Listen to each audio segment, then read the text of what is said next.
ಇರ್ತಕ್ಕಂಥ ಅನೇಕ ಪ್ರಕರಣಗಳು ಇವತ್ತು ನಮ್ಮ ಕಣ್ಮುಂದೆ ಇದೆ. ಕನ್ನಡಕ್ಕಾಗಿ ಯಾರಾದರೂ ಹೋರಾಟ ಮಾಡಿದರೆ ಅದು ಕ್ರಿಮಿನಲ್ ಕೇಸ್ಗಳಲ್ಲ. ಆದರೂ ಕೂಡ ನಾರಾಯಣಗೌಡರಂಥವ್ರನ್ನ ತೆಗೆದುಕೊಂಡೋಗಿ ನೀವು ಜೈಲಲ್ಲೇ ಇಟ್ಟರೆ ಅವರೇನು ಕ್ರಿಮಿನಲ್ ಆಕ್ಟ್ ಅಲ್ಲ ಮಾಡಿದ್ದು, ಹೋರಾಟ ಮಾಡ್ತಕ್ಕಂಥದ್ದು ಅವರ ಹಕ್ಕು. ಅನೇಕ ಕನ್ನಡ ಸಂಘಟನೆಗಳನ್ನು ಇದೇ ರೀತಿ ಹೋರಾಟ ಮಾಡಿದವ್ರನ್ನ ನೀವು ಕ್ರಿಮಿನಲ್ ಕೇಸ್ಗಳನ್ನಾಗಿ ಪರಿವರ್ತನೆ ಮಾಡಿ ಅವ್ರ ಮೇಲೆ ಹಾಕಿದ್ರಿ. ಅದು ಕ್ರಿಮಿನಲ್ ಕೇಸ್ ಆಗೋದಿಲ್ಲ, ಅದರಿಂದಾಗಿ ನೀವು ವಾಪಸ್ ತಗೋಬಹುದು.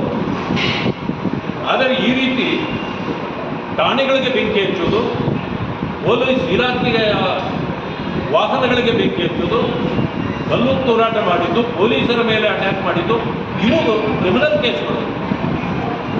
ಇದಕ್ಕೆ ಅದು ಬೀದರ್ದೇ ಆಗಿರ್ಬೋದು, ಬೆಂಗಳೂರದೇ ಆಗಿರ್ಬೋದು, ಯಾವುದೇ ಆಗಿರ್ಬೋದು, ಇವುಗಳನ್ನು ತೆಗೆದುಕೊಂಡಿರ್ತಕ್ಕಂಥದ್ದು ಇದು ಒಂದು ರೀತಿಯ ಓಲೈಕೆ ರಾಜಕಾರಣ.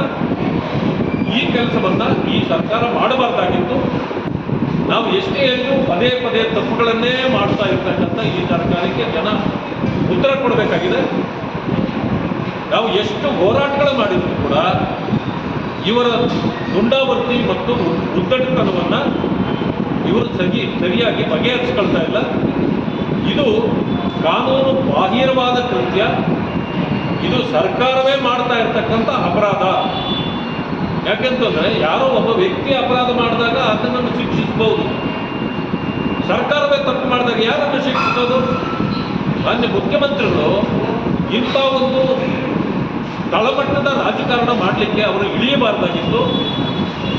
ಭವಿಷ್ಯ ಅವರ ರಾಜಕೀಯದ ಅಂತ್ಯದ ದಿನಗಳಲ್ಲಿ ಕೆಟ್ಟ ಸಂಪ್ರದಾಯಗಳಿಗೆ ಇವರು ನಾಂದಿ ಆಡ್ತಕ್ಕಂಥ ಕೆಲಸವನ್ನು ಮಾಡ್ತಾರೆ. ಇದನ್ನು ಭಾರತೀಯ ಜನತಾ ಪಕ್ಷ ಒಪ್ಪೋದಿಲ್ಲ. ಸಂಪೂರ್ಣವಾಗಿ ನಾವು ವಿರೋಧ ಮಾಡ್ತೀವಿ. ಜಿಲ್ಲಾ ಉಸ್ತುವಾರಿ ಸಚಿವ ಪ್ರಿಯಾಂಕ್ ಖರ್ಗೆ ಅವರ ಮೇಲೆ ಕೂಡ ಒತ್ತಡ ಇತ್ತು, ಅವರು ಕೂಡ ಒತ್ತಡ ಹಾಕಿದ್ರು ಕೇಸ್ ವಾಪಸ್ಗೆ ಅಂತ ಆರೋಪ. ಬಹಳ ಬಾರಿ ಅವರು ಆಗ್ತಾ ಇರ್ತಾರೆ. ಅವರ ಕ್ಷೇತ್ರಗಳಲ್ಲೂ ಕೂಡ ಅನೇಕ ಕೇಸುಗಳನ್ನು ವಾಪಸ್ ತೆಗೆದುಕೊಂಡಿರ್ತಕ್ಕಂಥ ನಿದರ್ಶನಗಳು ಈಗಲೂ ಕೂಡ ಇದೆ. ಕಳೆದ ವರ್ಷವೂ ಕೂಡ ಅನೇಕ ತಗೊಂಡಿದ್ರು. ಆವತ್ತಾಕೆ ಇವೆಲ್ಲವೂ ನೆನಪಿಗೆ ಬರಲಿಲ್ಲ. ಅಂದರೆ ವರ್ಷಕ್ಕೆ ಇಷ್ಟಿಷ್ಟು ತಗೊಂಡು ಹೋಗಬೇಕು, ಯಾರು ಕೇಳೋದಿಲ್ಲ ಅನ್ನೋ ಉದ್ದೇಶವಾ? ಈ ಕಾರಣದಿಂದ ಈ ಸರ್ಕಾರ ಕ್ರಿಮಿನಲ್ ಕೇಸ್ಗಳನ್ನು ತಗೊಳ್ಳೋ ಅಧಿಕಾರ ಇವ್ರಿಗಿಲ್ಲ, ತಗೋಬಾರ್ದಾಗಿತ್ತು. ಅದರಲ್ಲೂ ಕೋರ್ಟ್ನಲ್ಲಿ ಟ್ರಯಲ್ ನಡೆಯುವಾಗ ಇವರು ಯಾಕೆ ತೆಗಿತಾರೆ? ಅದರ ಮೂಲೋದ್ದೇಶಗಳು ಏನು ಅನ್ನೋದು ಕೋರ್ಟಿನ ಮೂಲಕ ಹೊರಗಡೆ ಬರಬೇಕಲ್ವ? ಬರದೆ ತೀರ್ಪು ನೀವೇ ಕೊಡ್ತೀರಾ. ಅಂದಮೇಲೆ ಮುಖ್ಯಮಂತ್ರಿಗಳೇ ಜಡ್ಜ ಆಗಿದ್ಮೇಲೆ ಕೋರ್ಟ್ಗಳಿಗೆ ಏನು ಕೆಲಸ ಇದೆ? ಅವ್ರ ಕೆಲಸವನ್ನು ನೀವೇ ಮಾಡೋದಾದರೆ ಕೋರ್ಟ್ಗಳಿಗೆ ಸ್ವತಂತ್ರ ಇಲ್ಲ ಅಂತ ಆಯ್ತು. ಅಲ್ಲಿಗೆ ಈ ಸರ್ಕಾರದ ಈ ಗುಂಡಾವರ್ತಿ ನಡೆಯನ್ನು ತಕ್ಷಣ ಅವರು ಕೈ ಬಿಡಬೇಕು. ಈ ಕೇಸ್ಗಳನ್ನು ಯಾವುದೇ ಕಾರಣಕ್ಕೂ ವಾಪಸ್ ತೆಗೆದುಕೊಳ್ಬಾರ್ದು ಅಂಥೇಳಿ ನಾನು ಮನವಿ ಮಾಡ್ತೇನೆ. ಒಂದು ಸಮಯ ಇದು ಮಾಡಿದಾಗ ನಾವು ಹೋರಾಟವೂ ಮಾಡ್ತೇವೆ. ಮುಂದಿನ ದಿನಗಳಲ್ಲಿ ಈ ಕೇಸ್ಗಳನ್ನು ನಮ್ಮ ಸರ್ಕಾರ ಬಂದ ಮೇಲೆ ಇವುಗಳನ್ನು ಮತ್ತೆ ಎತ್ಕೊಳ್ಬೇಕಾಗತ್ತೆ ಅಂತಕ್ಕಂಥ ಎಚ್ಚರಿಕೆಯನ್ನು ಅವರಿಗೆ ಕೊಡಲಿಕ್ಕೆ ಬಯಸ್ತೇನೆ. ಇರ್ತಕ್ಕಂಥ ಅನೇಕ ಪ್ರಕರಣಗಳು ಇವತ್ತು ನಮ್ಮ ಕಣ್ಮುಂದೆ ಇದೆ.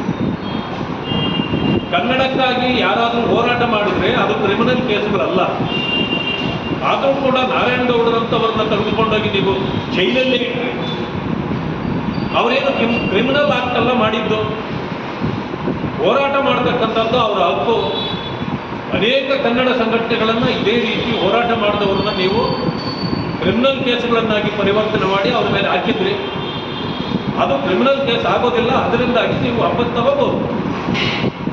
ಆದರೆ ಈ ರೀತಿ ಠಾಣೆಗಳಿಗೆ ಬೆಂಕಿ ಹಚ್ಚೋದು, ಪೊಲೀಸ್ ಇಲಾಖೆಯ ವಾಹನಗಳಿಗೆ ಬೆಂಕಿ ಹಚ್ಚೋದು, ಕಲ್ಲು ಹೋರಾಟ ಮಾಡಿದ್ದು, ಪೊಲೀಸರ ಮೇಲೆ ಅಟ್ಯಾಕ್ ಮಾಡಿದ್ದು, ಇವು ಕ್ರಿಮಿನಲ್ ಕೇಸ್ಗಳು. ಇದಕ್ಕೆ ಅದು ಬೀದರ್ದೇ ಆಗಿರ್ಬೋದು, ಬೆಂಗಳೂರದೇ ಆಗಿರ್ಬೋದು, ಯಾವುದೇ ಆಗಿರ್ಬೋದು, ಇವುಗಳನ್ನು ತೆಗೆದುಕೊಂಡಿರ್ತಕ್ಕಂಥದ್ದು ಇದು ಒಂದು ರೀತಿಯ ಓಲೈಕೆ ರಾಜಕಾರಣ.